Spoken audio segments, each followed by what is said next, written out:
2026년 1월 15일 대한민국은 한국은행이 기준금리를 연 2.5%로 동결했다는 소식에 가슴을 쓸어내리며 안도의 한숨을 내쉬었습니다. 수많은 이들이 이제 이자 부담이 멈출 것이라 믿었겠지만 사실 그 안도감은 고통을 잠시 잊게 만드는 아주 위험한 마취제에 불과했습니다. 지금 당장 스마트폰을 꺼내 은행 앱을 열고 여러분의 실제 주택담보대출 금리를 확인해 보십시오. 숫자가 과연 몇 %입니까? 나라에서 정한 기준금리는 2.5%라는데 정작 여러분의 화면에는 6%라는 서늘한 숫자가 눈을 시퍼렇게 뜨고 여러분을 노려보고 있을 것입니다. 통장에서 나가는 이자는 날이 갈수록 비싸지는데 왜 기준금리와 내 대출금리 사이에는 이토록 거대한 괴리가 발생하는 것인지 의문이 들 것입니다. 아마도 여러분은 은행들이 제멋대로 배를 불리는 것이라 생각하거나 정부가 도대체 무엇을 하고 있는지 분노 섞인 질문을 던지고 계실지 모릅니다. 하지만 우리가 직면한 이 기이한 현상은 단순한 정책적 실수가 아니라 한국은행이 국민들에게 보내는 아주 차갑고 냉정한 경고장입니다. 국가는 더 이상 빚으로 버티는 사람들을 지켜줄 수 없으며 이제부터는 각자가 알아서 살아남아야 한다는 각자 도생의 신호탄을 쏘아 올린 것입니다. 우리는 이것을 6%의 청구서라 부르기로 했으며 지금 이 순간에도 여러분의 집과 노후 자금을 갉아먹는 이 숫자의 정체를 낱낱이 파헤치겠습니다. 은행에 갚아야 할 돈이 단돈 1원이라도 있는 분이라면 오늘 이 이야기가 여러분의 생존이 걸린 문제임을 직시하고 끝까지 경청하셔야 합니다. 보통의 사람들은 스마트폰으로 헤드라인만 훑고 넘기지만 여의도의 노련한 투자자들은 이창용 총재가 의결문 구석에 숨긴 하지 않은 말에 집중합니다. 1월 금융통화위원회 의결문에서는 통화 긴축 기조의 완화 가능성이라는 아주 중요한 문장 하나가 소리 소문 없이 사라졌음을 확인해야 합니다. 마치 42.19 OK매를 뛰는 마라토너 옆에서 조금만 더 가면 물을 주겠다던 코치가 갑자기 입을 닫고 차가운 표정으로 돌변한 상황과 같습니다. 한국은행은 지금까지 시장에 주었던 금리 인하라는 희망의 물병을 뺏어버렸으며 이는 단순한 동결을 넘어선 아주 충격적인 통보입니다. 이제 싸게 돈 빌릴 생각은 꿈도 꾸지 말라는 이 선언은 사실상 앞으로 돈의 가치가 더 비싸질 것임을 예고하는 금리 인상 선언과 다름없습니다. 자영업자의 폐업과 건설사의 부도가 속출하는 이 위급한 상황에서 한국은행이 이토록 매정하게 구는 진짜 이유가 도대체 무엇인지 궁금하실 겁니다. 이창용 총재의 눈에는 죽어가는 실물 경기보다 더 무서운 괴물, 즉 시중에 풀려있는 350조 원이라는 거대한 유동성이 보이고 있습니다. 현재 증권사 예탁금과 CMA 통장에만 쌓인 350조 원은 대한민국 정부가 1년 동안 쓰는 예산의 절반이 넘는 어마어마한 금액입니다. 이 돈은 공장을 짓거나 직원을 뽑는 건강한 돈이 아니라 금리 인하 신호만 나오면 부동산과 주식으로 달려갈 준비가 된 투기 자금입니다. 한국은행 입장에서는 이 350조 원이 언제 터질지 모르는 시한폭탄으로 보이며 자칫 금리를 내렸다가 물가와 집값에 기름을 부을까 두려운 것입니다. 한국은행은 경기 부양과 거품 억제라는 두 갈래 길 사이에서 고통스럽지만 국가 경제 전체의 파산을 막기 위한 최후의 선택을 내려야만 했습니다.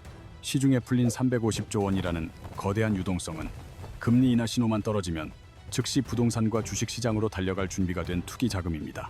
만약 지금 금리 인하라는 수도꼭지를 조금이라도 연다면 댐이 터지듯 쏟아진 자금이 비싼 집값과 물가에 기름을 부어 경제를 파탄낼 것입니다. 결국 한국은행은 국민들의 원망을 듣더라도 수도꼭지를 완전히 잠가 거품이 터지는 것을 막는 독배를 드는 결단을 내린 것입니다.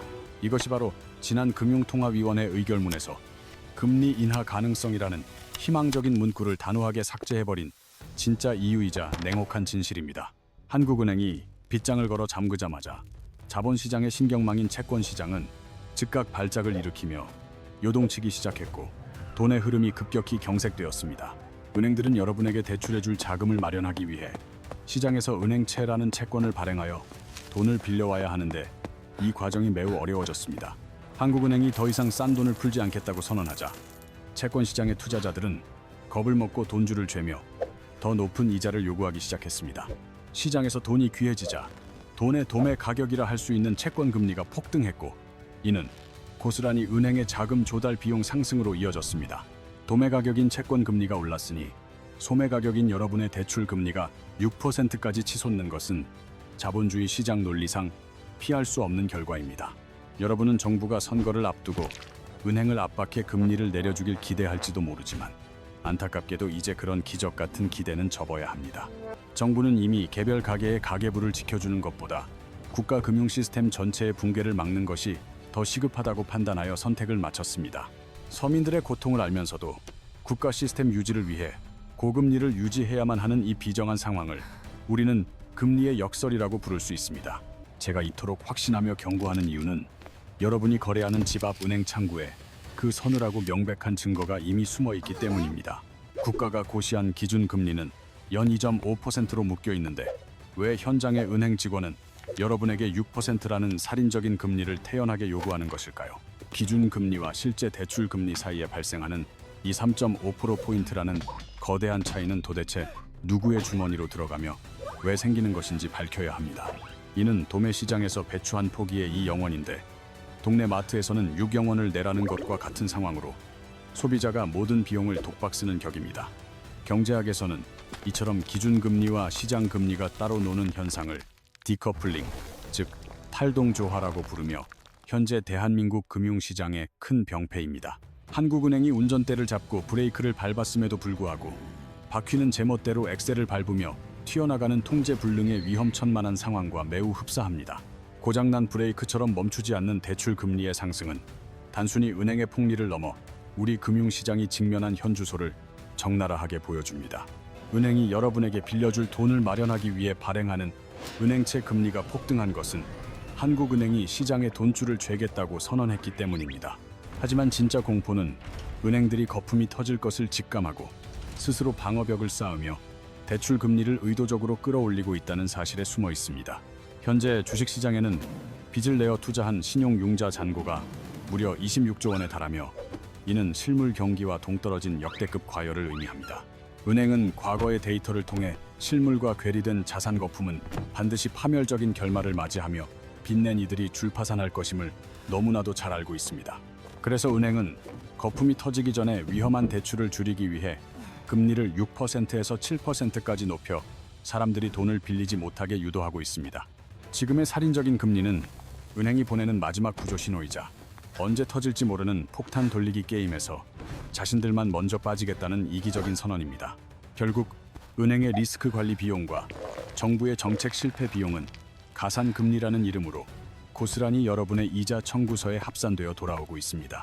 혹시 5년 전 고정금리로 대출을 받았기에 자신은 이 폭풍우에서 안전할 것이라며 애써 안도하고 계시는 분이 있다면 이제 진실을 마주하십시오. 우리나라 주택담보대출의 대부분은 진정한 고정금리가 아니라 5년이 지나면 시장 상황에 따라 금리가 바뀌는 혼합형 주기금리 상품입니다. 2021년 부동산 광풍 당시 영끌을 통해 막차를 탔던 수많은 3040세대들에게 약속된 5년의 방패가 사라지는 시점이 바로 올해 2026년입니다. 2026년은 그동안 우리를 지켜주던 달콤한 저금리의 약속이 끝나고 잠들어 있던 5년짜리 시한폭탄의 타이머가 마침내 0을 가리키는 잔인한 해입니다. 막연하게 이자가 조금 오르겠지라고 생각하신다면 오산이며 이는 여러분의 월급 통장이 통째로 사라질 수도 있는 심각한 경제적 재앙의 시작입니다. 2021년에 5억 원을 연이점 3% 금리로 대출받아 서울 외곽에 내 집 마련의 꿈을 이루었던 평범한 가장의 사례를 통해 계산기를 두드려 보겠습니다. 당시 원리금 균등 상환 방식으로 매달 은행에 내던 돈은 약 192만 원이었으며 이는 맞벌이 부부가 충분히 감당하며 미래를 꿈꿀 수 있는 수준이었습니다. 하지만 5년이 지난 2026년 현재 은행에서 날아온 안내문에는 시중금리 상단인 6.24%라는 충격적인 숫자가 선명하게 박혀 있을 가능성이 매우 높습니다.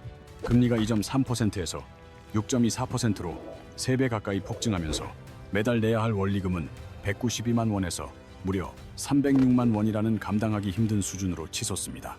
앉은 자리에서 매달 114만 원이 추가로 증발하며 이를 연봉으로 환산하면 무려 368만 원의 급여가 삭감되는 것과 동일한 파괴적인 결과입니다.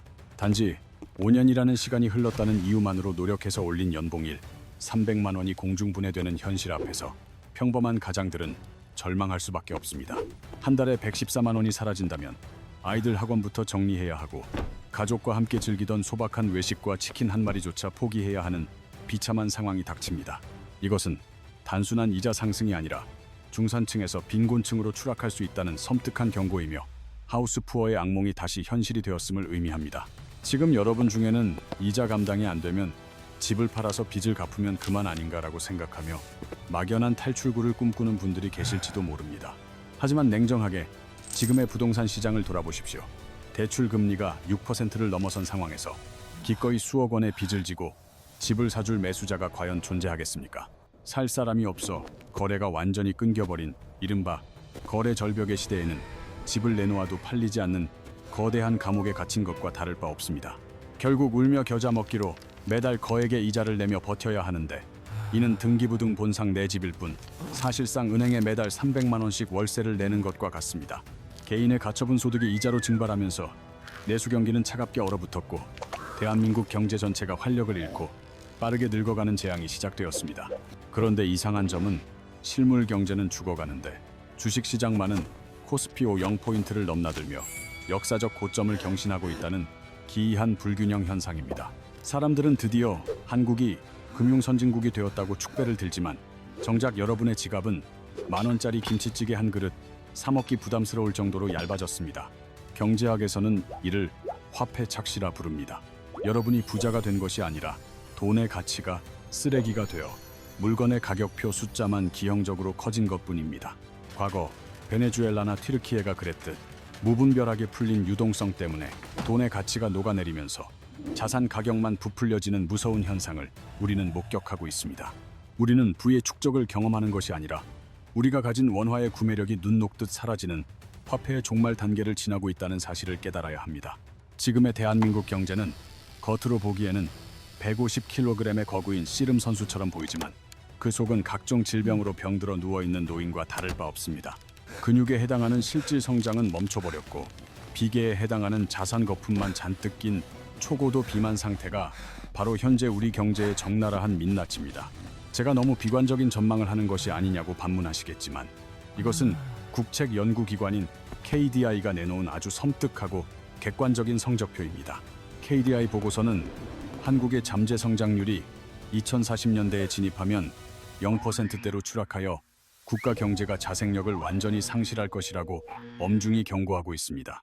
잠재 성장률 0%는 국가 경제가 더 이상 스스로의 힘으로는 단 1%도 성장할 수 없는 사실상의 식물인간 상태에 빠진다는 것을 의미합니다. 과거 7%에서 8%씩 폭발적으로 성장하며 전 세계를 놀라게 했던 역동적인 대한민국은 이제 전설 속의 이야기로 사라지고 말았습니다. 인구는 급감하고 기업들은 투자를 기피하며 청년들은 양질의 일자리를 찾지 못해 절망하는 이것이 바로 늙어버린 거인 대한민국의 슬픈 현실입니다. 더욱 비극적인 사실은 경기가 침체하면 물가라도 떨어져야 하는데 오히려 식료품 가격은 미친 듯이 폭등하여 서민들의 생존권을 위협하고 있다는 점입니다.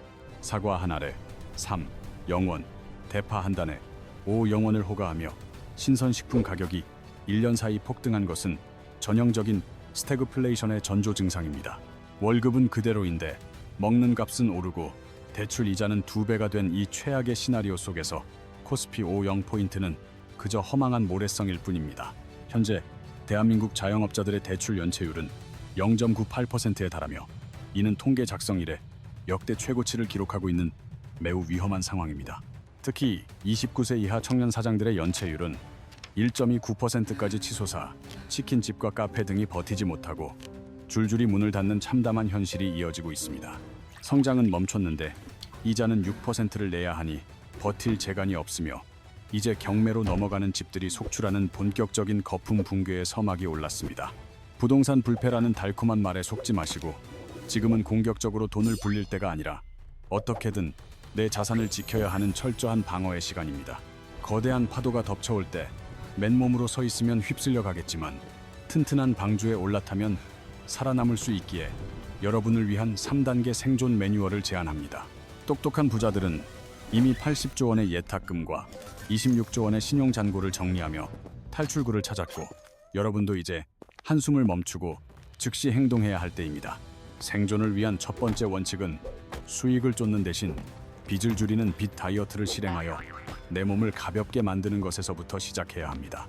많은 분이 3% 초반의 예금 이자를 받으려 애쓰지만 이자 소득세를 떼면 실제 수익은 2% 중반에 불과하며 이는 6%의 대출 이자보다 훨씬 낮습니다. 가만히 앉아 매년 4%씩 자산을 갉아먹는 예금을 유지하는 것은 바보 같은 짓이며 지금 당장 모든 투자 상품을 정리해 빚부터 갚는 것이 상책입니다. 대출을 상환하는 것은 그 어떤 투자보다 확실하고 안전한 수익을 보장하며 1억 원을 갚으면 매년 600만 원의 이자를 아끼는 기적을 만듭니다. 세금 한 푼 안 떼고 확정 수익률 6%를 주는 상품은 이 세상에 없으며 워런 버핏도 부러워할 만한 이 수익률을 대출 상환으로 직접 챙기십시오. 빚을 갚는 순서는 금리가 가장 비싼 마이너스 통장과 카드론을 1순위로 없애고 신용대출과 주택담보대출 순으로 차근차근 상환해 나가야 합니다. 몸이 가벼워야 거친 경제 위기의 파도가 쳐도 물 위로 떠오를 수 있으며 빚이라는 무거운 모래주머니를 달고 있으면 가장 먼저 가라앉게 됩니다. 생존 매뉴얼의 두 번째 비법은 잠재 성장률이 0%대로 추락하는 늙은 대한민국을 벗어나 성장하는 곳으로 자산 이민을 떠나는 전략을 취하는 것입니다. 애국심과 투자를 철저히 분리하여 배가 가라앉고 있을 때는 현실에 남아 노래를 부르는 대신 구명보트로 갈아타는 것이 현명하고 순리적인 판단입니다. 스마트폰 앱을 켜서 전 세계 1등 기업들이 모여 있고 지금도 끊임없이 혁신하며 성장하는 미국의 SP500 지수를 추종하는 ETF를 매수하십시오.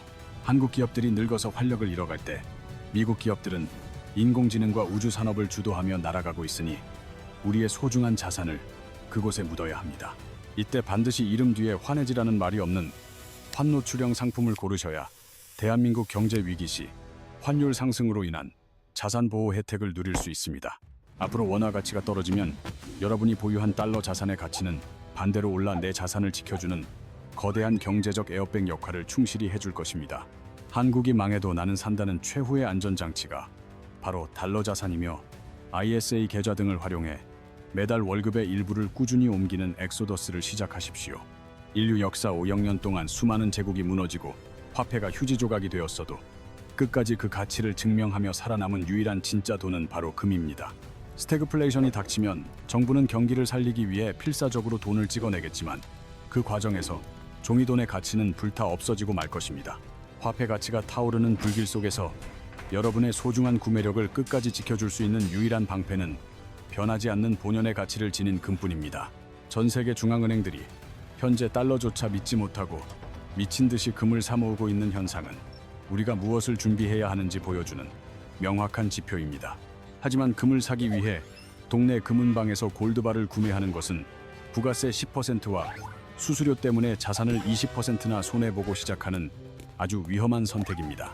대신 증권사 계좌를 통해 KRX 금시장을 이용하면 주식처럼 금을 일지 단위로 편리하게 사고 팔 수 있으며 이는 국가가 공인한 가장 안전한 보물 창고입니다. KRX 금시장의 가장 큰 장점은 매매 차익에 대한 양도소득세가 없고 부가가치세까지 면제된다는 점이며 세금 없이 자산을 지킬 수 있는 최적의 장소입니다. 전체 자산의 10% 정도는 금으로 바꾸어 두십시오. 이 금은 자산을 불리는 공격수가 아니라 경제 위기라는 불이 났을 때 재산을 지켜줄 최후의 소화기입니다. 다시 한번 정리하자면 첫째는 빚을 갚아 확정 수익 6%를 챙기고 둘째는 환노출형 미국 ETF로 달러 자산을 확보하며 셋째는 금으로 인플레이션을 방어하는 것입니다. 이 세 가지 생존의 방주를 튼튼하게 지어 놓으신다면 앞으로 어떤 거대한 경제 위기가 닥쳐오더라도 여러분의 소중한 가정은 결코 무너지지 않을 것입니다. 더 이상 막연한 불안감에만 빠져 있지 말고 지금 당장 스마트폰 앱을 켜서 실행에 옮기십시오. 오직 행동하는 사람만이 이 가혹한 시장에서 살아남을 수 있습니다.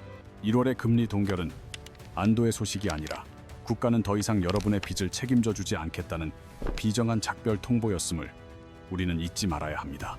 비가 내리기 시작하자 은행은 서둘러 우산을 뺏어갔고 정부는 뒷짐을 지고 관망하고 있는 것이 우리가 마주한 2026년 대한민국 금융의 냉혹한 현주소입니다. 과거처럼 정부가 나를 도와주겠지 혹은 설마 나를 망하게 두겠어 라는 안일한 기대는 이제 완전히 버려야만 여러분의 생존 확률이 올라갑니다. 국가가 나를 구제해 줄 것이라는 막연한 기대감은 위기 불감증이라는 치명적인 독이 되어 결국 여러분의 경제적 발목을 가장 단단히 잡을 것입니다. 이 점 5%라는 기준금리가 주는 달콤한 마취에서 깨어나 매달 여러분의 통장을 텅 비게 만드는 6%의 실질 청구서라는 잔혹한 현실을 직시해야 합니다. 성장은 멈추고 물가는 오르며 빚은 터지기 일보 직전인 스태그플레이션의 거대한 파도가 이미 우리 코앞까지 밀려와 있다는 사실을 기억하십시오. 아무런 준비 없이 이 파도를 맞이한다면 평생을 바쳐 일군 자산은 물론 가족과의 소중한 저녁 식탁까지 한순간에 휩쓸려 내려가 버리고 말 것입니다.